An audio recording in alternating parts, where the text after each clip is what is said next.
신앙 고백 드리겠습니다. 전능하사 천지를 만드신 하나님 아버지를 내가 믿사오며 그 외아들 우리 주 예수 그리스도를 믿사오니 이는 성령으로 잉태하사 동정녀 마리아에게 나시고 본디오 빌라도에게 고난을 받으사 십자가에 못 박혀 죽으시고 장사한 지 사흘 만에 죽은 자 가운데서 다시 살아나시며 하늘에 오르사 전능하신 하나님 우편에 앉아 계시다가 저리로서 산자와 죽은 자를 심판하러 오시리라. 성령을 믿사오며 거룩한 공회와 성도가 서로 교통하는 것과 죄를 사하여 주시는 것과 몸이 다시 사는 것과 영원히 사는 것을 믿사옵나이다. 아멘. 찬송가 240장 찬송 드리겠습니다. 240장입니다. 찬송가 240장입니다.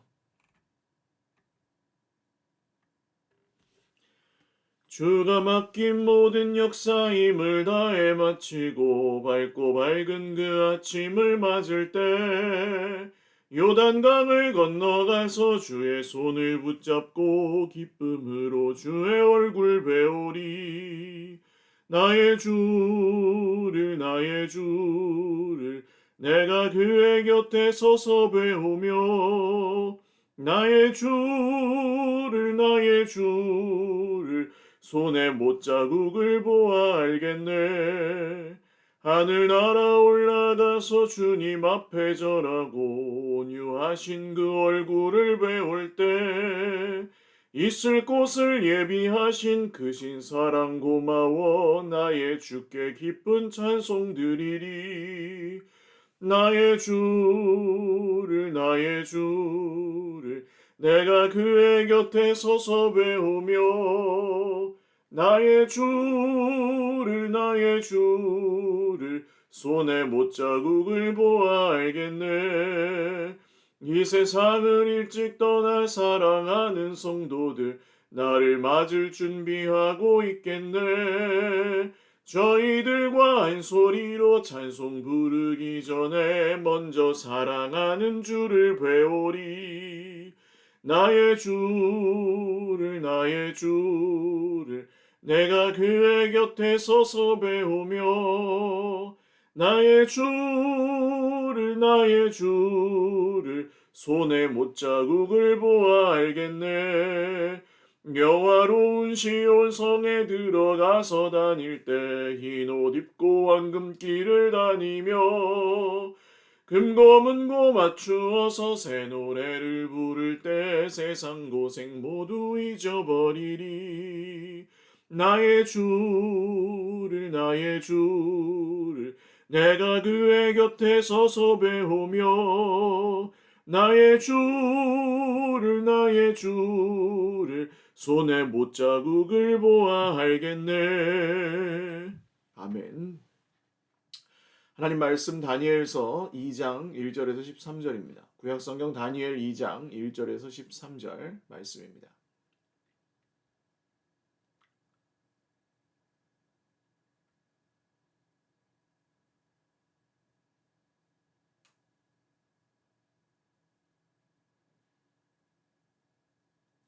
한 목소리로 읽겠습니다. 느부갓네살이 다스린 지 2년이 되는 해에 느부갓네살이 꿈을 꾸고 그로 말미암아 마음이 번민하여 잠을 이루지 못한지라. 왕이 그의 꿈을 자기에게 알려주도록 박수와 술객과 점쟁이와 갈대아 술사를 부르라 말하매 그들이 들어가서 왕의 앞에 선지라. 왕이 그들에게 이르되 내가 꿈을 꾸고 그 꿈을 알고자 하여 마음이 번민하도다 하니 갈대아 술사들이 아람 말로 왕에게 말하되 왕이여 만수무강하옵소서. 왕께서 그 꿈을 종들에게 이르시면 우리가 해석하여 드리겠나이다 하는지라. 왕이 갈대아인들에게 대답하여 이르되 내가 명령을 내렸나니 너희가 만일 그 꿈과 그 해석을 내게 알게 하지 아니하면 너희 몸을 쪼갤 것이며 너희 집을 거름더미로 만들 것이요 너희가 만일 꿈과 그 해석을 보이면 너희가 선물과 상과 큰 영광을 내게서 얻으리라. 그런즉 꿈과 그 해석을 내게 보이라 하니 그들이 다시 대답하여 이르되 원하건대 왕은 꿈을 종들에게 이르소서. 그리하시면 우리가 해석하여 드리겠나이다 하니 왕이 대답하여 이르되 내가 분명히 아노라. 너희가 나의 명령이 내렸음을 보았으므로 시간을 지연하여 함이로다. 너희가 만일 이 꿈을 내게 알게 하지 아니하면 너희를 처치할 법이 오직 하나이니 이는 너희가 거짓말과 망령된 말을 내 앞에서 꾸며 말하여 때가 변하기를 기다리려 함이라. 이제 그 꿈을 내게 알게 하라. 그리하면 너희가 그 해석도 보일 줄을 내가 알리라 하더라. 갈대아인들이 왕 앞에 대답하여 이르되 세상에는 왕의 그 일을 보일 자가 한 사람도 없으므로 어떤 크고 권력 있는 왕이라도 이런 것으로 박수에게나 술객에게나 갈대아인들에게 물은 자가 없었나이다. 왕께서 물은 것은 어려운 일이라 육체와 함께 살지 아니하는 신들 외에는 왕 앞에 그것을 보일 자가 없나이다 한지라. 왕이 이로 말미암아 진노하고 통분하여 바벨론의 모든 지혜자들을 다 죽이라 명령하니라. 왕의 명령이 내림의 지혜자들은 죽게 되었고 다니엘과 그의 친구들도 죽이려고 찾았더라. 아멘. 기도드리겠습니다. 살아계신 하나님 아버지 감사합니다. 바벨론 같은 세상을 살아가지만 우리 주의 백성들이 함께 이 새벽에 예배하며 주님을 따라갈 수 있도록 은혜 베풀어 주시는 것을 감사합니다. 하나님의 영광을 우리가 함께 보기를 원합니다. 주의 백성들을 오늘도 격려하시고 위로하여 주시고 하나님의 권능의 손으로 우리를 붙들어 주셔서 지금도 우리 하나님께서 얼마나 우리를 사랑하시며 또한 우리를 위하여 일하고 계시는지 보게 하시고 경험하게 하여 주시옵소서. 우리 환우들을 위해서 기도합니다. 편찮으신 우리 권사님들, 또 집사님들, 또 가족들 주님께서 기억하여 주시고 어려운 중에 주님을 찾고 주님께서 가장 가까이 계실 때 주님을 부르고 주님을 만나고 주님께서 주시는 은혜와 생명의 구원을 경험할 수 있도록 주여 어려운 가운데 특별히 주의 백성들에게 더욱 함께하여 주옵소서. 오늘도 이 새벽에 주님께서 우리에게 말씀 들려주시기를 원합니다. 부족한 종 세우셨으니 주님께서 종의 입술을 사용하시고 하나님의 말씀, 하나님의 음성으로 모든 주의 백성들의 마음에 새겨지게 하여 주옵소서. 감사하옵고 예수님의 이름으로 기도 올리옵나이다. 아멘. 할렐루야. 오늘도 하나님의 은혜와 평강으로 풍성한 하루 누리시기를 바랍니다.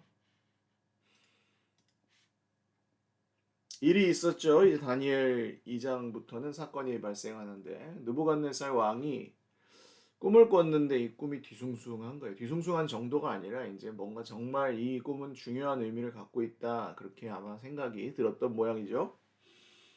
그래서 잠을 자지 못할 정도로 신경을 쓰다가 온 나라의 그 박수와 술객과 점쟁이와 갈대아 술사들, 그러니까 뭐 천문학을 보는 그 점성술사들, 그리고 점을 보는 점쟁이들, 또 주술, 마술, 뭐 이런 것들을 사술을 쓰는 그런 술법을 하는 사람들까지 그냥 다 모았습니다. 그래서 이제 와서 왕 앞에 섰는데 다니엘과 세 친구들은 아직 이 사이에 끼지도 못할 정도로 그냥 그야말로 잔챙이들이었고 이제 아마 대표적인 무당들이 모였겠죠. 자, 근데 왕이 내가 꿈을 하나 꿨는데 그 꿈을 알지 못해서 마음이 번민한다. 그러니까 꿈을 알 수 없다는 말은 꿈의 뜻을 알 수 없다는 말일 수도 있고 꿈 자체가 기억이 나지 않는 것일 수도 있습니다. 그러니까 이 정말 꿈의 내용이 이러이러한데 그 알고 싶었다 그러면 꿈의 내용을 설명해 줬을 수도 있죠. 근데 그렇게 하지 않고 꿈을 모르겠다. 그래서 마음이 번민한다. 이렇게 얘기를 합니다. 그래서 이제 꿈을 풀어달라 그러면 꿈이 그 꿈 자체는 왕이 얘기를 해주면 그 해석은 뭐 다를 수 있지만 이 무당들이 할 수 있잖아요. 그런데 그렇게 하지 않고 꿈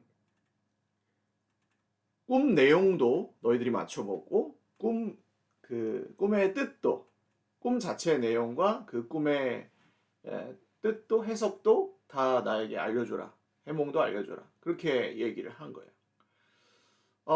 무당들도 이제 난감한 거죠. 그래서 왕이시여 꿈을 알려주십시오. 그래야 해석을 해드리죠. 하고 지지 않습니다. 이제 목숨이 걸려 있다는 걸 자기들도 아는 거죠. 그래서 내가 명령을 내렸다. 너희가 그 꿈의 내용과 해몽을 다 말해주지 않으면 너희들을 몸을 토막내고 쪼개릴 것이며 너희의 집은 거름더미가 될 것이다. 그러니까 이 왕은 언제든지 자기 마음에 안 들면 다른 사람을 몸을 쪼개고 그 집을 거름더미로 만드는 것을 주저하지 않는 아주 정말 무자비한 왕이었던 거죠. 그러나 꿈과 그 해석을 보이면 너희가 선물과 상과 큰 영광을 내게서 얻을 것이다. 근데 그 무당 박수 점술가들은 그걸 우리가 어떻게 압니까? 꿈을 알려주십시오. 그럼 해몽해드리겠습니다. 왕은 물러나지 않죠. 그래, 내가 지금 시간 끄는구나 너희들이. 너희가 거짓말로 이렇게 슬쩍 뜻을 갖다 붙여가지고 해몽해주는 줄 내가 모를 줄 알았느냐 하면서 탁 오히려 다그칩니다. 그랬더니 이 술사들도 지지 않고 세상에는 왕의 그 일을 보일 자가 한 사람도 없습니다. 어떤 크고 권력 있는 왕이라도 이런 것을 묻지 않습니다. 그러니까 왕이시여, 지금 뭐 하시는 겁니까? 왕 말고 다른 어떤 큰 왕도 꿈 내용도 안 말해주고 무슨 꿈을 풀어달라고 하는 왕은 없습니다. 이렇게 얘기를 한 거예요. 근데 이제 좀 선을 넘었죠. 왕에게 할 말이 아니죠. 그리고 왕이시여, 왕이 물으신 것은 그냥 신들, 육체를 가지지 않은 그야말로 신들밖에는 알 수 없는 일입니다. 이제 여기서 어떤 식으로 이 일이 일어날지가 우리는 짐작이 되죠. 그리고 이제 왕이 아주 크게 화를 내면서 그 즉시로 바벨론의 모든 지혜자들을 다 죽여라 라고 명령을 내립니다. 다니엘과 그의 친구들도 역시 이 죽음의 위기에 빠지게 되죠. 오늘 읽을 말씀이 여기까지인데 바벨론 같은 세상을 살아갈 때 우리가 기억해야 되는 원칙들, 원리들이 몇 가지 있습니다. 첫 번째는 하나님의 백성들에게도 어려운 일이 생길 수 있다는 것입니다. 그러니까 우리는 하나님의 일을 하면 잘 돼야 된다고 생각하고 기대할 때가 많고요. 우리가 뭔가 하나님께 드리고 나름대로 뭐 바벨론 같은 세상이지만 우리가 충성하고 하나님의 뜻을 따라 살려고 애를 쓰면 하나님께서 우리를 도와주신다고 생각할 때가 많습니다. 물론 도와주시죠. 그렇지만 그 결과물이 세상의 기준으로 볼 때 우리에게 무조건 성공이나 또 이익이 되지는 않을 수도 있다는 것입니다. 그런 의미에서 성도의 삶에는 고난이 따르죠. 하나님을 따르는 것 때문에 오히려 더 고난을 받을 수도 있고 불이익을 당할 수도 있고 자존심이 상할 수도 있습니다. 이 얘기는 제가 아주 정말 많이 반복해서 드리는 말씀이지만 그럴 때 우리는 착각해서는 안 된다는 거예요. 내가 하나님의 일을 해드렸는데 왜 하나님 날 안 도와주냐? 하나님은 잘못했다. 이런 식으로 가면 잘 보십시오. 누군가가 겹쳐 보이지 않으십니까? 여기에 나오는 이 신하들이 왕에게 하는 행동하고 비슷하죠? 왕이시여, 아니 어떤 왕이 꿈 내용도 얘기 안 해주고 해몽을 하라고 합니까? 왕이 잘못했습니다. 라고 감히 지금 자기들의 생사 여탈권을 가지고 있는 왕에게 감히 덤빈 거죠. 근데 우리가 하나님께 그런 식으로 하나님 제가 이렇게 잘하는데 하나님 왜 그렇게 하십니까? 이렇게 말하거나 대하는 것은 여기서 왕이 그 바벨론 지혜자들을 다 죽이려고 하는 것 이상의 큰 패역함, 정말 하나님을 향한 모욕과 같습니다.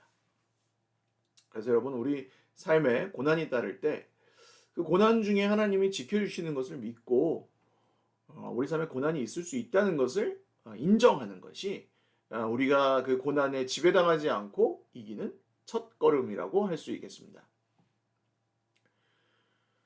두 번째 원리는 이런 고난들이 어디서부터 시작되는지를 알아야 합니다. 어디서부터 시작이 되는지를 알아야 그것을 대처할 수 있습니다. 그냥 단순히 재수가 없어서 안 좋은 일이 생겼다. 이렇게 보면 우리 인생 가운데는 뭐 그냥 어디 산속에 들어가가지고 아무도 모르는 데 가서 핵전쟁이 터져도 안전한 그런 산골짜기에 동굴에 들어가 살아야 되겠죠.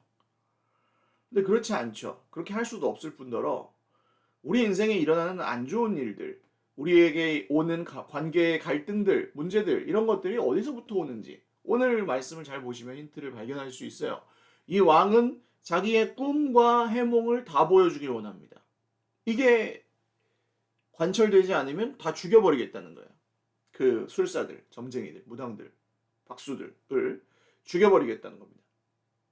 자기의 목적이 제대로 이루어지지 않는다고 해서 다른 사람을 죽이는 것을 뭐라고 하냐면 이 이제 비탈인격화, 뭐 비인격화, 탈인간화, 뭐 여러 말로 쓸 수 있겠지만 사람을 사람으로 보지 않는 것이라고 할 수 있겠죠. 지금 어떤 모 빵 공장에서나 라면 공장에서 노동자들이 사망하는 사고를 당하는 이런 것에 사람들이 분개하는 이유는 뭐죠? 정말 그 많은 이익을 가져가는 그 소위 말하는 경영자들이 경영 원리와 그 안전 수칙을 지키지 않고 이 상대적으로 적은 임금을 받는 노동자들의 그 수고와 고생을 통해서 그 이익을 가져가고 있다는 것이 드러났기 때문입니다. 그러니까 의롭지 않다는 것, 공평하지 않다는 것. 아니, 사장님이 많이 가져가는 거야. 그럴 수밖에 없죠. 뭐 자기 거니까. 그렇지만 적어도 일하는 사람을 사람으로 대해줘서 교대로 일을 하게 규칙을 정했으면 교대로 할 수 있게 해주고, 안전을 위해서 두 사람이 한 조로 이뤄서 일을 하게 하려면 그렇게 기준을 지켜야 되는데, 이거 역시 왜 안 지켜질까요? 인원이 없는 거예요. 돈을 적게 쓰고 사람을 적게 구하고, 돈을 덜 주니까 사람이 안 구해지고 하니까 사람이 모자라니까 그런 식으로 일이 굴러갈 수밖에 없고 안전 사각지대에 놓이게 되었던 것이죠. 이것을 그냥 무슨 어떤 정치적인 이야기로 들을 것이 아니라 우리는 사람을 사람으로 보지 않고 도구로 보는 것. 자기의 목적을 위해서 사람을 물건처럼 사용하고 이용하는 것을 우리는 사실은 성경은 죄라고 부릅니다. 하나님도 그렇게 하지 않으시죠. 하나님 자기의 목적을 위해 우리를 도구로 쓰지 않으십니다. 물론 우리를 통해서 일하실 때가 있지만 마치 그냥 쓰다 버리는 도구처럼 우리를 막 훼손시키시고 망가뜨리시지 않는다는 뜻이에요. 하나님의 이익을 위해서. 오히려 우리가 섬기는 모든 것들 보십시오. 우리가 헌금하면 그 헌금은 누구를 위해 쓰입니까? 우리 사실 알고 있죠. 하나님께 드렸다고 하지만 그 헌금은 우리의 권익을 위해서 쓰입니다.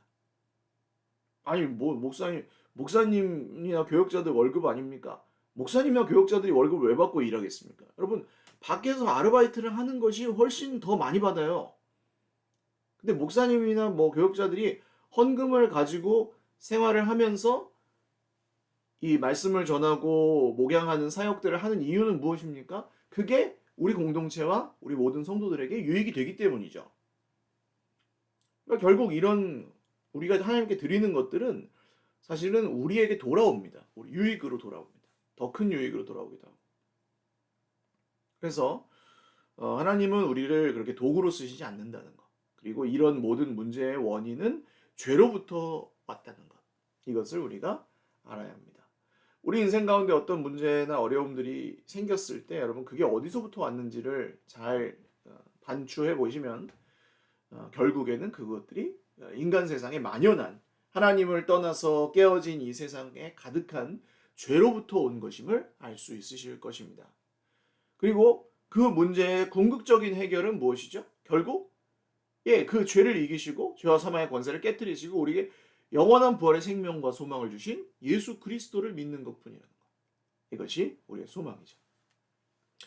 마지막으로 기억하셔야 될 것은 이 정말 왕의 말도 안 되는 요구 앞에 갈대아 술사들, 이 점쟁이들, 무당들은 자기들이 의롭다는 것을 주장하고 어떻게든 그 문제를 피해보려고 합니다. 그러나 그것이 통하지 않습니다. 그래서 결국 죽음의 위기에 처하게 됐던 것이죠. 우리 인생 가운데도 마찬가지예요. 우리가 어떤 식으로든 그 뭐 말이 되게끔 해서 이렇게 그 문제를 피해보려고 하고 해결해 보려고 하지만 그렇게 안 되는 그 해결이 안 되는 문제들도 우리 인생 가운데 있을 수 있습니다. 그럴 때 우리는 어떻게 해야 될까요? 그냥 마냥 그 모든 이런 불의한, 불공평한 이런 것들을 당해야 될까요? 그렇지 않다면 싸워야 될까요? 칼을 들고 복수하며 똑같이. 우리에게 제3의 길이 있죠. 어떤 길입니까? 하나님을 의지하는 길입니다. 똑같은 상황에서 어떤 사람들은 하나님 왜 우리에게 이런 시련을 주십니까? 우리 꼼짝없이 죽게 생겼습니다라고 원망할 수도 있고, 다니엘은 어떻게 합니까? 내일 우리가 또 묵상할 말씀이지만 하나님 앞에 기도합니다. 그리고 하나님께서는 그에게 지금 다니엘이 알아야 될 것을 알려주시죠. 다니엘이 꿈풀이 전문가여서가 아닙니다. 다니엘은 그렇게 고백합니다. 내게 이것을 알게 해주신 분은 하나님이십니다라고 고백합니다. 우리는 이렇게 살아야 된다는 거죠. 우리 인생에 위기가 찾아왔을 때 하나님을 의지하며 기도할 수 있습니다. 불평하는 길과 하나님을 의지한 도와달라는 길. 도와달라고 했을 때 하나님께서 우리에게 도움을 주셨잖아요. 그럼 그때 어떻게 해야 됩니까? 내게 이것을 알게 해주신 분은 하나님이시다. 나를 이 곤경에서 구해주신 분은 하나님이시다. 이 선포와 고백을 통해 하나님께 영광을 돌리는 것이죠. 정리합니다. 바벨론 같은 세상에서 우리는 어려움을 당할 수 있다는 것. 성도가 하나님을 위해 살지만 그래도 고난은 있을 수 있다는 것. 이걸 인정해야 됩니다. 성도의 삶에 아무 고난이 없고 믿기만 하면 그냥 모든 일이 다 잘 되고 건강하고 무병장수하고 안 그렇습니다. 바울 사도도 순교했습니다. 요절한 거죠. 다 뭐 고생만 한다는 게 아니라 우리는 그리스도의 영광과 함께 고난도 받아야 한다는 것을 알아야 된다는 거예요. 세상에는 또 그런 문제들의 원인이 무엇입니까? 하나님을 떠나서 깨어진 세상에 가득 차 있는 죄, 사람의 자기 중심성과 비인격성과 사람을 사람으로 보지 않고 도구처럼 여기고 자기 목적을 위해서 남의 생명까지 취할 수 있는 이런 죄로부터 거의 모든 문제들이 시작된다는 것. 마지막은 무엇입니까? 그런 문제가 우리에게 생겼을 때 하나님께 의지하는 길이 있다는 것입니다. 하나님께 의지하여서 그 어려움 가운데 우리가 불평하는 선택도 할 수 있고 하나님을 의지한 선택도 할 수 있는데 좋은 편을 선택하십시오. 그리고 하나님이 우리를 도와주셔서 우리에게 필요한 것을 그때 주셨을 때 우리는 입술로 선포해야 됩니다. 내게 이것을 알게 해주신 분은 하나님이시다. 우리에게 이 문제를 해결할 수 있게 해주신 분은 하나님이시다. 할렐루야. 여러분 오늘도 바벨론 같은 세상에서 여러 고난을 겪고 계시지만 이 말씀이 저와 여러분의 힘이 되실 수 있기를 바랍니다. 그리고 특별히 요새 우리 환우들 많이 계신데 기억하시는 대로 위해서 기도해 주시고 우리의 기도를 통해 하나님께서 일하시는 것을 함께 경험하시면 좋겠습니다. 기도드리겠습니다. 살아계신 하나님 감사합니다. 저희들도 다니엘처럼 위기 가운데 살아갑니다. 세상에서 여러 어려움들을 당합니다. 주님, 주의 백성들을 격려하시고 위로하여 주시옵소서. 오늘도 크고 작은 고난이 우리에게 몰려올 때에 하나님의 도우심을 구하며 하나님을 의지하며 잘 이겨나갈 수 있도록 주의 백성들을 격려하시고 위로하여 주시옵소서. 오늘도 사랑하는 주의 백성들 모든 삶 가운데 또 육체와 영혼의 강건함을 허락하여 주시고 하나님의 성령의 충만함으로 우리를 덧입혀 주시옵소서. 감사합니다. 오늘 하루의 모든 삶의 걸음을 인도하여 주실 것을 믿사옵고 예수님의 이름으로 기도 올리옵나이다. 아멘. 네, 감사합니다. 오늘도 주님 안에서 행복한 하루 되시기를 바랍니다. 사랑하고 축복합니다.